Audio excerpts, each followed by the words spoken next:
Welcome to college study Delhi university. So आज की video में हम पढ़ने वाले हैं सैम 8th का सब्जेक्ट इंटरनेशनल टैक्सेशन।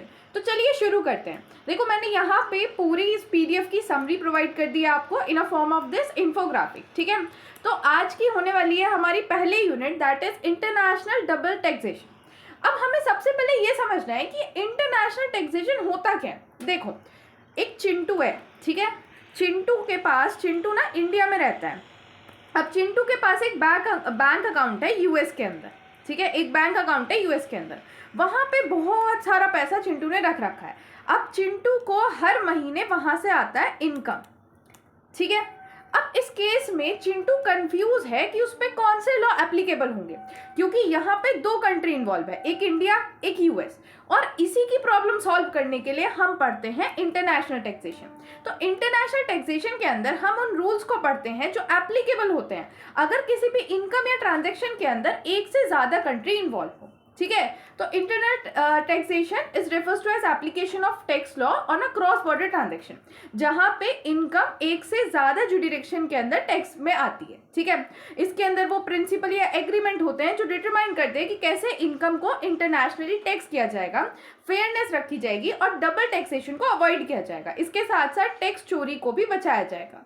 अब इंटरनेशनल टैक्सेशन के अंदर कौन कौन से एग्जांपल्स आ सकते हैं, तो देखो अगर इंडियन कंपनी बिजनेस कर रही है यूएस के अंदर तो उसकी जो भी इनकम आएगी वो इंटरनेशनल टैक्सेशन के अंदर आएगा।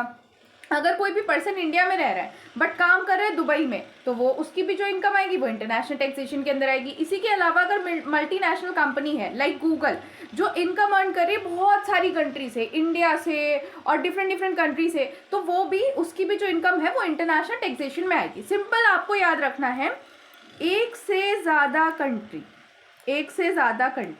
कहीं भी अगर एक से ज़्यादा कंट्री इन्वॉल्व हो रही हैं तो वो इंटरनेशनल टैक्सेशन के अंदर आएंगी।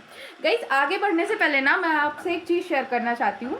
सो ये जो सब्जेक्ट था मैंने आपको बोला था कि ये सब्जेक्ट में हम 25 अप्रैल से पढ़ाने वाले हैं, बट मैं जल्दी डाल रही हूँ because on the special request of some person, ठीक है। अब स्पेशल रिक्वेस्ट कैसे, मेरे को एक मेल आया था, किसी स्टूडेंट ने मेरे को एक मेल किया था जहाँ पे उसने पूरी चीज़ें एक्सप्लेन करी थी एंड ये अपना सिलेबस भी अटैच करा था कि ये सब्जेक्ट है और मैम ये सब्जेक्ट आप पढ़ा दीजिए। तो ऑन दैट स्पेशल रिक्वेस्ट मैं ये सब्जेक्ट जल्द से जल्द पढ़ाने की कोशिश कर रही हूँ बिकॉज मैंने उस पर्सन को प्रॉमिस किया था, उस स्टूडेंट को प्रॉमिस किया था कि 11 अप्रैल तक ये वीडियो जो है वो अपलोड हो जाएगी। अच्छा लगता है जब आप लोग इतना ट्रस्ट करते हो एंड हम उस ट्रस्ट को पूरी तरीके से उस पर खरा उतरने की कोशिश करते हैं। तो चलिए आगे बढ़ते हैं। देखो इंटरनेशनल टैक्सेशन तो हमने समझ लिया, लेकिन कई बार क्या होता है कि क्वेश्चन पूछ लेता है difference between international taxation and domestic taxation. अभी डोमेस्टिक टैक्सेशन क्या होता है, अगर इनकम पे सिर्फ एक कंट्री इन्वॉल्व है तो वहां पे सिंपल है कि वहां पे जो टैक्स लगेगा, टैक्स रूल्स लगेंगे वो किस कंट्री के लगेंगे, उसी कंट्री के लगेंगे बस, है ना। वहां पे तो कॉन्फ्लिक्ट का कोई इशू ही नहीं है and that is the domestic taxation. अब इंटरनेशनल टैक्सेशन से कैसे अलग है, क्योंकि इंटरनेशनल टैक्सेशन के अंदर डिफरेंट कंट्रीज के अलग अलग रूल्स होते हैं और वो सेम इनकम पे अलग अलग टैक्स रूल लगाने की कोशिश करती हैं, इसीलिए इंटरनेशनल टैक्सेशन अलग होता है डोमेस्टिक टैक्सेशन से। ब्रॉडली कहो तो इंटरनेशनल टैक्सेशन ये एग्जामिन करती है कि कौन सी कंट्री के पास राइट है उस इनकम पे टैक्स लगाने का।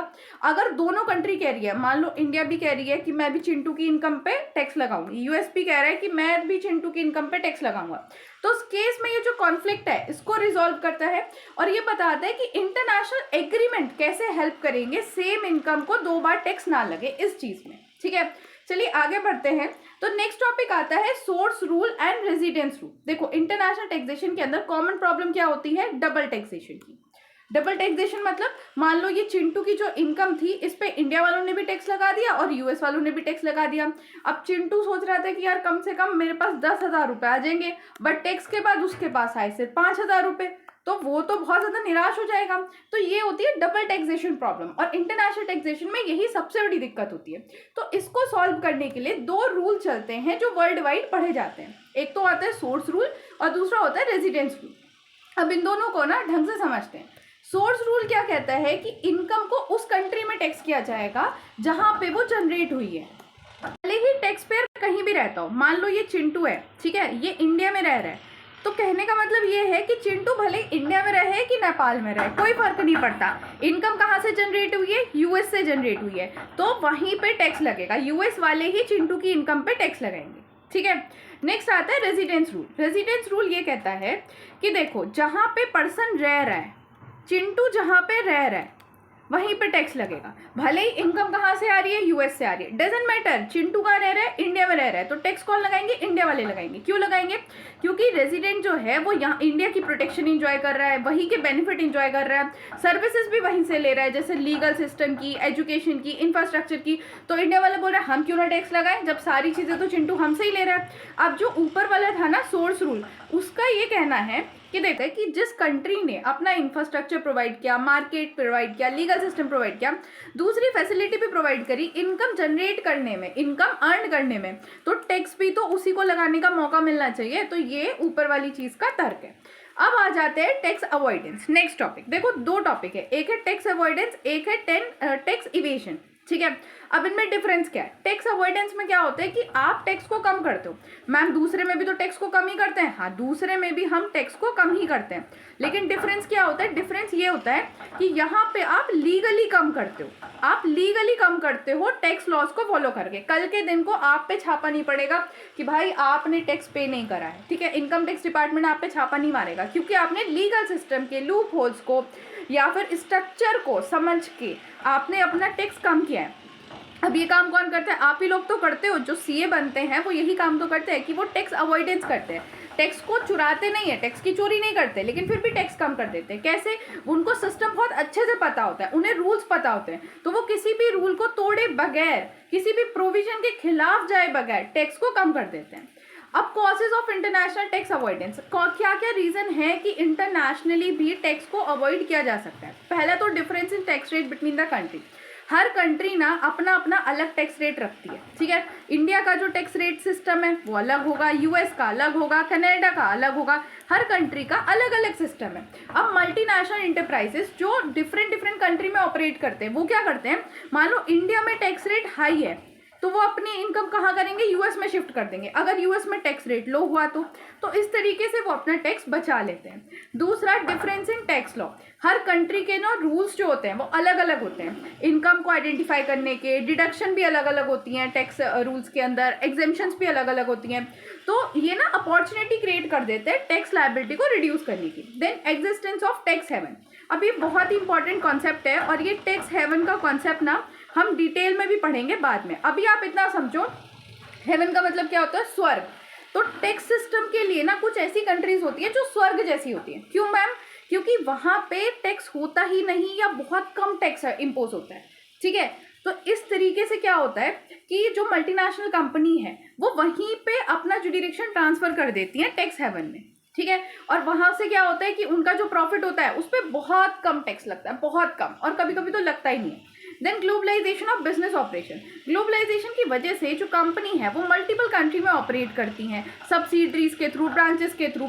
अब मान लो कोई एक कंपनी है, कंपनी इंडिया में स्टैब्लिश है, बट उसे दिख रहा है कि इंडिया में जो टैक्स रेट है वो बहुत ज़्यादा बढ़ता चला जा रहा है, तो उसने क्या किया? उसने एक कंट्री देखी जो टैक्स हेवन है। कौन सी? बरमूडा। उसने बरमूडा कंट्री देख ली। बरमूडा ना टैक्स हेवन है, क्योंकि वहाँ पे जो टैक्स रेट है वो बहुत ही कम है। इसके अलावा जो डिफरेंट टैक्स ट्रीटी है ना, वो भी टैक्स को अवॉइड करने में हेल्प करती है। Now moving to the next topic, that is method of international tax avoidance. अब कौन कौन से मेथड है? तो देखो, इसमें कई सारे मेथड ऐसे हैं जिन्हें हमें बाद में भी काफ़ी डिटेल में पढ़ना है, अभी बस मैं आपको बेसिक ओवरव्यू बताऊंगी। तो सबसे पहले है ट्रांसफर प्राइसिंग मैनिपुलेशन। पहले तो ये समझो ट्रांसफर प्राइसिंग क्या होता है। अगर कोई भी गुड, सर्विस या इंटेंजिबल एसेट ट्रांसफर करी जाती है एसोसिएटेड एंटरप्राइज के बीच में, जो कि डिफरेंट कंट्रीज में लोकेटेड है, तो उस प्राइसिंग को कहते हैं ट्रांसफर प्राइसिंग। अब ये ट्रांसफर प्राइसिंग मैनिपुलेशन क्या होता है? अब देखो, मान लो एक कंपनी है एबीसी लिमिटेड, ये इंडिया में लोकेटेड है, ठीक है। दूसरी है XYZ लिमिटेड, ये कैसी कंट्री में लोकेटेड है? जहां पे टैक्स रेट बहुत ही कम है। अब एबीसी लिमिटेड की ही ये सब्सिडरी कंपनी है, बट एबीसी लिमिटेड को क्या है? अब टैक्स कम करना है, तो वो क्या करेगी? XYZ लिमिटेड से सामान खरीदेगी, और सामान खरीदेगी बहुत ही हाई प्राइस पे। अब मैम इससे क्या होगा? इससे क्या होगा? एबीसी लिमिटेड की जो एक्सपेंस है वो बढ़ जाएगी, एक्सपेंस बढ़ जाएगी तो प्रॉफिट क्या होगा? प्रॉफिट हो जाएगा कम। प्रॉफिट कम होगा तो मैम टैक्स भी हो जाएगा कम।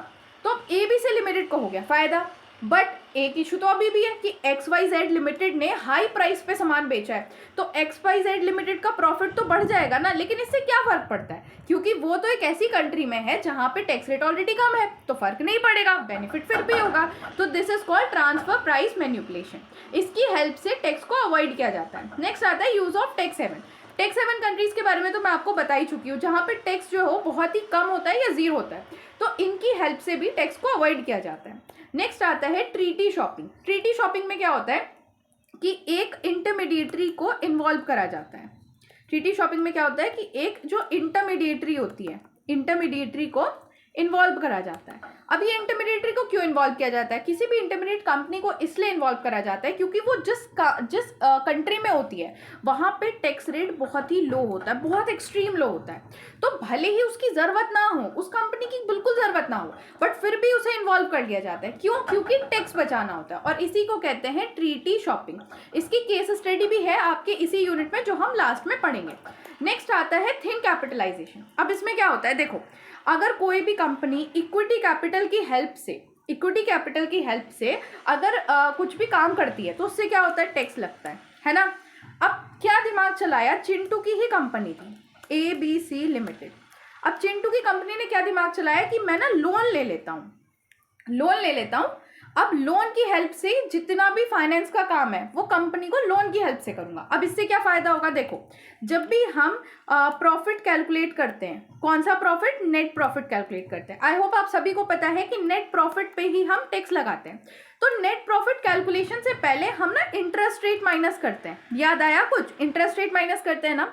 अब ये इंटरेस्ट रेट कौन सा होता है, लोन पे जो इंटरेस्ट पे करना होता है। अब मान लो किसी कंपनी का प्रॉफिट 1 लाख रुपए था, ठीक है, 1 लाख रुपए किसी कंपनी का प्रॉफिट था। अब उसने बहुत सारा लोन ले रखा है, तो 70,000 रुपए उसके इंटरेस्ट के हो गए, ठीक है, 70,000 रुपए चिंटू की कंपनी के इंटरेस्ट के ही हो गए। कितना नेट प्रॉफिट बचा, 30,000 रुपए। 30,000 रुपए जब प्रॉफिट टैक्स देने की बात आई 30,000 के प्रॉफिट पे, तो वो तो एग्जेम्पशन में चला गया, है ना। तो क्या हुआ, टैक्स अवॉइड हो गया। तो इसे कहते हैं थिन कैपिटलाइजेशन, जहां पे जो कंपनी है वो कैपिटलाइजेशन करने के लिए सिर्फ लोन लेती है, बोरोड फंड से काम करती है, इक्विटी कैपिटल से काम नहीं करती, जिससे डेट कंपोनेंट बढ़ जाता है और कंपनी का जो टैक्सेबल प्रॉफिट होता है वो कम हो जाता है। नेक्स्ट आता है shifting of intellectual property. Intellectual property क्या होती है, देखो, इंटेलेक्चुअल प्रॉपर्टी होती है जैसे हमारा पेटेंट हो गया, trademark, copyright, technically know how.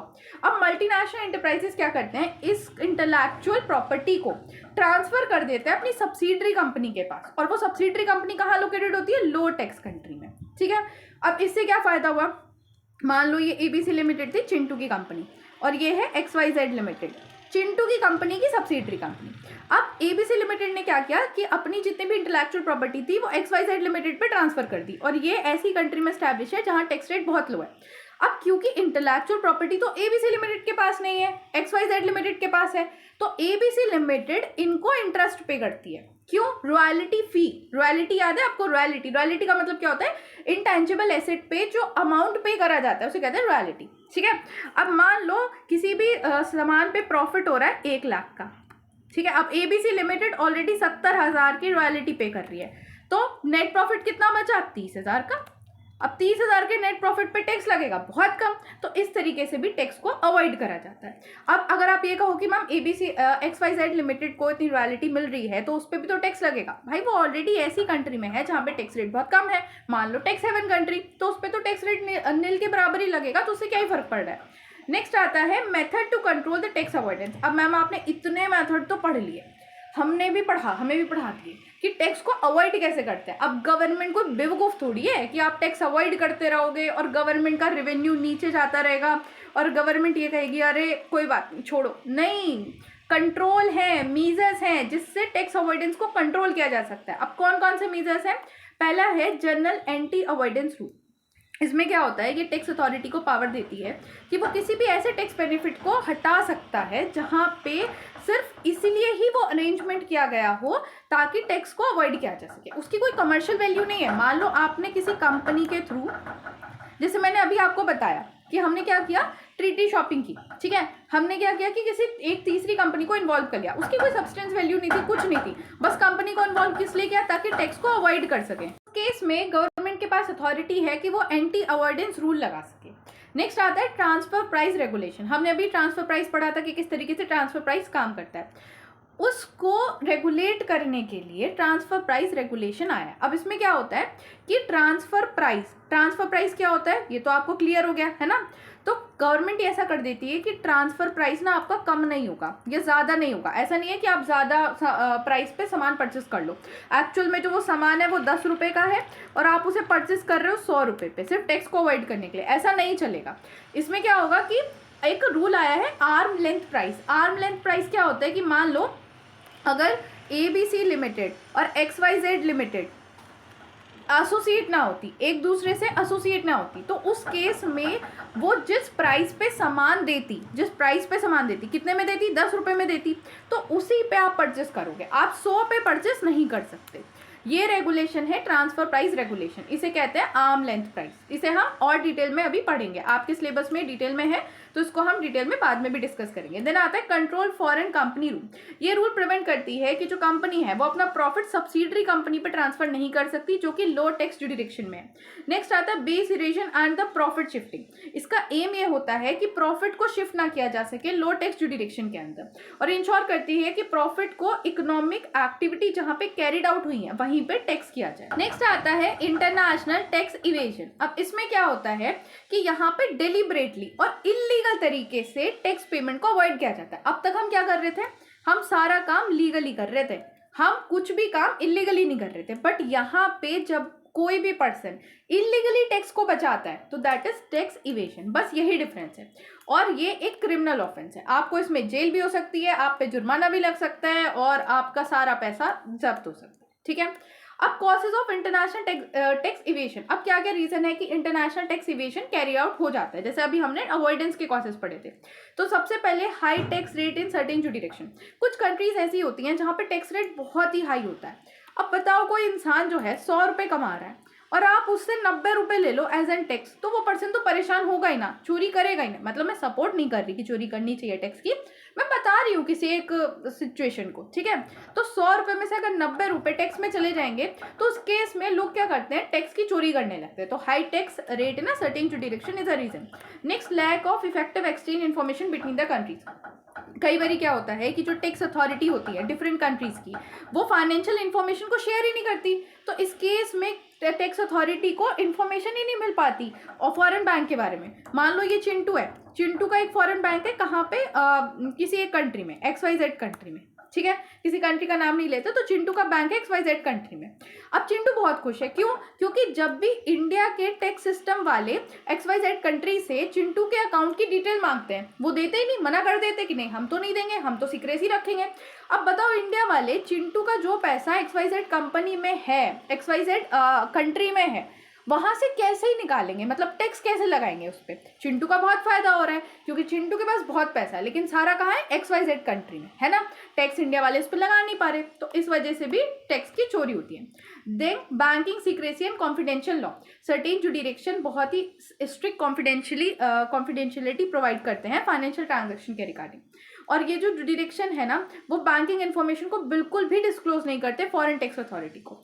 और ये बैंक सीक्रेसी अलाउ करती है कि टैक्स पेयर जो है बैंक अकाउंट मेंटेन कर सके, उसमें ढेर सारा पैसा रख सके और कंट्री को पता ही ना चले। और इसी लैक ऑफ ट्रांसपेरेंसी के चलते जो पर्सन होते हैं वो टैक्स की चोरी कर लेते हैं फंड अब्रॉड में छुपा के। नेक्स्ट आता है existence of offshore financial transaction. देखो ऑफशोर फाइनेंशियल सेंटर क्या होते हैं, एक तरीके से ऐसी कंट्री या टेरिटरी होती हैं जो कि डिफरेंट फाइनेंशियल सर्विस प्रोवाइड करती है फॉरेन इन्वेस्टर्स को। कौन कौन सी सर्विस, मतलब वो टैक्सेशन कम रखती हैं, कॉन्फिडेंशियलिटी बना के रखती हैं। अब ये सेंटर क्या करते हैं कि फंड अपने पास रख लेंगे, बिल्कुल कॉन्फिडेंशियली बना के रखेंगे, ठीक है। अब क्या नाम होगा कि जो दूसरा पर्सन है उसने तो इन्वेस्ट करा है हमारी कंट्री में, नाम ये हो जाएगा, ठीक है। और टैक्स बिल्कुल बहुत कम लगाएंगे, किसी को इन्फॉर्मेशन प्रोवाइड नहीं करेंगे। तो इस चक्कर में क्या होता है कि ज़्यादा से ज़्यादा लोग जिनको भी अपना पैसा छुपाना होता है वो इन्हीं ऑफशोर कंट्रीज में या टेरिटरी में इन्वेस्ट कर देते हैं। अब इनका फायदा क्या होता है, इनके पास आती है इन्वेस्टमेंट, लेकिन दूसरी कंट्री का तो नुकसान हो रहा है। क्यों? क्योंकि उनके पास तो कोई इन्फॉर्मेशन ही नहीं है ना जिसके बेसिस वो टैक्स लगा सकते हैं। अब जो चिंटू जैसे इन्वेस्टर होते हैं, ठीक है, अब इसको क्या अपना पैसा बचाना है, इसका तो मजा आ गया। तो यहाँ पे इस तरीके से चीजें भी होती हैं। इसके अलावा वीक इन्फोर्समेंट मैकेनिज्म, अगर किसी कंट्री का जो टैक्स एडमिनिस्ट्रेशन है वो बहुत ही इनएफिशिएंट है या वीक है, लॉ ढंग से नहीं लग रहे, या फिर पकड़ने की कोई तरीका ही नहीं है, मतलब इन्वेस्टिगेशन का कोई तरीका ही नहीं है, टेक्नोलॉजिकल इंफ्रास्ट्रक्चर बहुत ही खराब है, तो उस केस में तो टैक्स की चोरी होगी, है ना। अब चलते हैं नेक्स्ट टॉपिक पे। चलते हैं नेक्स्ट टॉपिक पे, that is method of international tax evasion. तो सबसे पहला मेथड आता है non disclosure of the foreign income, मतलब फॉरेन से जो इनकम कमाई जा रही है ना उसके बारे में कंट्री वालों को बताया ही नहीं। अब मान लो चिंटू ने फॉरेन से बहुत सारी सैलरी उठाई बट बताया नहीं इंडिया में कि भाई मेरी सैलरी आई है, तो इंडिया वाले टैक्स कैसे लगाएंगे। नेक्स्ट आता है use of undisclosed offshore bank account, मतलब ऑफशोर ऐसी कंट्रीज होती है, अभी मैंने आपको बताया कि ऑफशोर कैसी कंट्रीज होती हैं जहां पे वो बहुत सीक्रेसी रखती है, टैक्स रेट बहुत कम होता है। अब किसी पर्सन ने छोड़ो, चिंटू ने ऑफशोर कंट्री में बैंक अकाउंट खुलवा लिया, अब वो लोग तो इन्फॉर्मेशन प्रोवाइड ही नहीं करते, तो चिंटू का वहां पे बैंक अकाउंट है, ये बात इंडिया में किसी को पता ही नहीं चलेगी, तो टैक्स कहां से आएगा। Then creation of shell company, देखो शेल कंपनी क्या होती है, ये एक इंपॉर्टेंट टॉपिक है।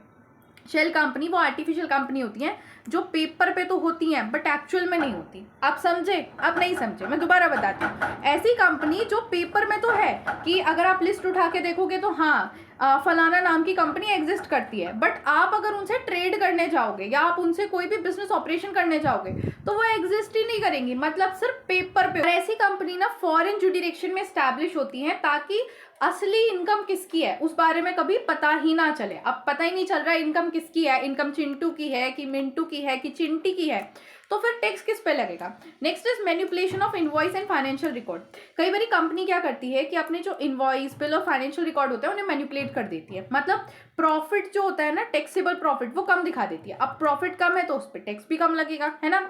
नेक्स्ट आता है smurfing and the layering of the financial transaction. अब ये इंपॉर्टेंट है, इसमें क्या होता है पैसे की सोर्स छुपाई जाती है। अब मैम पैसे की सोर्स क्यों छुपाई जाती है, मान लो कोई पैसा इलीगल ट्रांजैक्शन से आ रहा है, तो उस केस में अगर ये बात पता चल गई कि ये इलीगल बिजनेस से आ रहा है तो फिर उस पर दिक्कत आ जाएगी।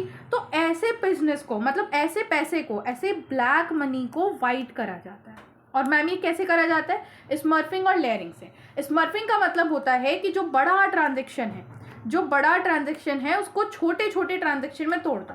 मान लो कोई जो ट्रांजेक्शन है वो 1000 करोड़ का है, तो इस 1000 करोड़ को डिफरेंट अमाउंट में तोड़ दो। मान लो 40,000 में, ठीक है, 50,000 में, 60,000 में, डिफरेंट बैंक अकाउंट में पैसा आ गया। 70 से 80 बैंक अकाउंट बना दिए और 1000 करोड़ को बहुत छोटे छोटे अमाउंट में तोड़ के बैंक अकाउंट में डाल दिया। अब अगर 1000 करोड़ आते तब तो टैक्स अथॉरिटी को सस्पिशियस होता कि हाँ कुछ तो गड़बड़ है, बट मान लो किसी के अकाउंट में 40,000 50,000 आ रहे, कहाँ ही एल्गोरिथम पकड़ पाएगा कि ये सस्पिशियस है, और इसे कहते हैं स्मर्फिंग। लेयरिंग का मतलब क्या होता है कि इतने दरवाजों से पैसे को पास कर दो ना कि सोर्स का ही पता ना चले। अब ये दरवाजे क्या होते हैं, डिफरेंट कंपनी हो सकती है, अकाउंट हो सकते हैं, कुछ भी हो सकता है, मतलब इतने दरवाजों से इतने ट्रांजैक्शन पे ट्रांजैक्शन कर दो कि सोर्स ढूंढते ना मतलब टाइम ऐसी वेस्ट हो जाए, पता ही ना चले सोर्स का। इसे कहते हैं लेयरिंग। और इसी तरीके से जो ब्लैक मनी होता है वो वाइट में कन्वर्ट करा जाता है। नेक्स्ट आता है illegal transfer of fund to the foreign country. Tax payer में transfer money abroad without reporting to the transaction to the regulatory authority, और such transfer may be made through the unofficial channel. कई बार क्या होता है कि जो पैसा होता है, मान लो भारत का ही पैसा है, किसी दूसरी कंट्री को भेज दिया, ठीक है, मान लो पाकिस्तान को भेज दिया। अब ये पैसा अनऑफिशियल चैनल से गया है, ऑफिशियल चैनल से जाता तो पकड़ा जाता, टैक्स लगता, दिक्कत होती, बट अनऑफिशियल चैनल से गया तो अब ये पैसा तो पाकिस्तान में चला गया, इंडिया वालों को कुछ पता ही नहीं, टैक्स लगा ही नहीं, टैक्स बच गया, टैक्स की चोरी होगी। अब आता है next topic advance ruling. Advance ruling का मतलब क्या होता है कि मान लो अगर चिंटू बहुत ही एडवांस है तो वो एडवांस रूलिंग का यूज करेगा। अब इसका मतलब क्या है मैम, देख लो, इसको मैं थोड़ा डिटेल में समझाती हूँ। ये है चिंटू, ये है चिंटू, ठीक है, ये है मिंटू। अब चिंटू को कोई सर्विस प्रोवाइड करनी है मिंटू की कंपनी को, या मिंटू को कोई सर्विस प्रोवाइड करनी है, ठीक है। चिंटू इंडिया से है और मिंटू जो है वो किसी XYZ कंपनी कंट्री से, XYZ कंट्री से है। अब चिंटू बहुत ज़्यादा कंफ्यूज है कि वो कितना अमाउंट मिंटू को चार्ज करे, क्योंकि उसे यही नहीं पता कि यहाँ पे टैक्स कितना लगेगा। टैक्स के हिसाब से वो अमाउंट चार्ज करेगा मिंटू को, है ना। तो इस केस में क्या करेगा, चिंटू जाएगा एडवांस रूलिंग अथॉरिटी के पास और उनसे बोलेगा कि देखो मैं ना ऐसे ऐसे ट्रांजेक्शन करना चाहता हूँ, ऐसे ऐसे सर्विस प्रोवाइड करना चाहता हूँ मिंटू को जो इस कंट्री का है, ठीक है। आप मेरे को ये बता दो कि कौन सी कंपनी का तो कौन सी कंट्री का तो टैक्स रूल लगेगा, कौन सी कंट्री का तो टैक्स रूल लगेगा, कितना टैक्स लगेगा, क्या कोई एग्रीमेंट का मेरे को हेल्प मिल सकती है कि अगर मैं ट्रीटी कर लूँ या एग्रीमेंट कर लूँ तो डबल टैक्सेशन से बच जाऊँ। सारी चीज़ें चिंटू पहले ही पता करके आ जाएगा, क्यों, ताकि उसे कोई दिक्कत ही ना हो बाद में, कोई भी ट्रांजेक्शन कर रहा है पहले सारी चीज़ें पता करके आ गया। बस इसी चालाकी को या इसी समझदारी को कहते हैं एडवांस रूलिंग। एडवांस रूलिंग क्या होता है, advance ruling refers to written decision जो एक कॉम्पिटेंट टैक्स अथॉरिटी प्रोवाइड करती है एप्लीकेंट को। एप्लीकेंट कौन है हमारे केस में, चिंटू ने एप्लीकेशन दी है अथॉरिटी को, और अथॉरिटी जो रिटर्न में डिसीजन चिंटू को प्रोवाइड करेगी ना कि किसका टैक्स लगेगा, कितना टैक्स लगेगा, आपको बेनिफिट कैसे मिल सकता है, कैसे आप डबल टैक्सेशन को अवॉइड कर सकते हो करके, उसको कहते हैं एडवांस रूलिंग, वो जो रिटर्न में डिसीजन आएगा, ठीक है। Regarding the tax treatment of specific transaction undertake और प्रपोज टू बी अंडरटेकन, अभी अंडरटेक हो भी सकता है या होने वाला है, ठीक है, ये वहां पे लगता है। अब आगे पढ़ते हैं कि एडवांस रूलिंग कहाँ कहाँ लगता है। पहला आता है टैक्सेबिलिटी ऑफ इनकम, जब हमें ये चेक करना हो कि जो इनकम है वो कंट्री में टैक्सेबल होगी या नहीं, तब हम इसका यूज कर सकते हैं। दूसरा applicability of double taxation avoid agreement, अब इस एग्रीमेंट से क्या होता है कि दो कंट्री एक साथ टैक्स नहीं लगाती, तो क्या किसी ट्रांजेक्शन पे इसका एप्लीकेशन हो रहा है या नहीं ये पता करना हो, ठीक है। देन आता है डिटर्मिनेशन ऑफ रेजिडेंशियल स्टेटस। अब मैम ये रेजिडेंशियल स्टेटस क्या है, गाइज आपने जीएसटी पढ़ा है ना, वैसे 6 सेमेस्टर में पढ़ा है ना, है ना, हाँ सब हाँ हिला रहे हैं, मेरे को पता है तुम सबने पढ़ा है, ठीक है। तो जीएसटी में सबसे पहला जो चैप्टर था, ये सबसे पहला टॉपिक जो मैंने आपको पढ़ाया था वो ये था डिटरमाइन द रेजिडेंशियल स्टेटस। क्यों, क्योंकि किस तरीके से टैक्स लगेगा वो डिपेंड करता है कि जो पर्सन है वो रेजिडेंट है कंट्री का या नहीं। तो अपना रेजिडेंशियल स्टेटस डिटरमाइन करने के लिए भी आप एडवांस रूलिंग का यूज कर सकते हो। देन आता है determination, next is determination of the permanent establishment. देखो इंटरनेशनल टैक्सेशन के अंदर जो परमानेंट एस्टैब्लिशमेंट होता है ना, वो ये चीज़ डिटरमाइन करता है कि जो बिजनेस प्रॉफिट है फॉरेन एंटरप्राइज का, क्या वो टैक्सेबल होगा दूसरी कंट्री में या नहीं। Next is classification of income. Advance ruling ये भी हेल्प करती है डिटरमाइन करने में कि जो इनकम है वो कौन से हेड में आएगा, रॉयल्टी में आएगा, fee for technical service, business income, capital gain, कहाँ पे आएगा। अब आते हैं who can apply for advance ruling, कौन कौन अप्लाई कर सकता है। तो देखो बेसिकली कोई भी पर्सन जो भी कंफ्यूज है about the tax liability relating to any transaction वो अप्लाई कर सकता है। मेजरली कौन कौन आते हैं इसमें, नॉन रेजिडेंट आते हैं, ठीक है। अगर कोई रेजिडेंट डील कर रहा होता है नॉन रेजिडेंट से तो वो आता है। इसके अलावा अगर मल्टीनेशनल इंटरप्राइजेज होते हैं तो वो भी इसके अंदर आते हैं। देन फॉरेन इन्वेस्टर आते हैं, या फिर कोई और पर्सन जो भी अनसर्टेन है अबाउट द टैक्स लायबिलिटी वो भी इसके लिए अप्लाई कर सकता है। इस पार्ट में हम इतना ही रखते हैं, नेक्स्ट पार्ट में हम डिफरेंट टॉपिक्स जो बचे हैं आपके आगे के वो सारे कवर करेंगे। So thank you, thanks for watching. Video को लाइक करो, चैनल को सब्सक्राइब भी करो और वीडियो को हाइप भी करो। एंड गाइस अगर आपको ये नोट्स चाहिए जिनसे मैं आपको पढ़ा रही हूँ तो आप इन्हें बाय कर सकते हो with the help of Google form.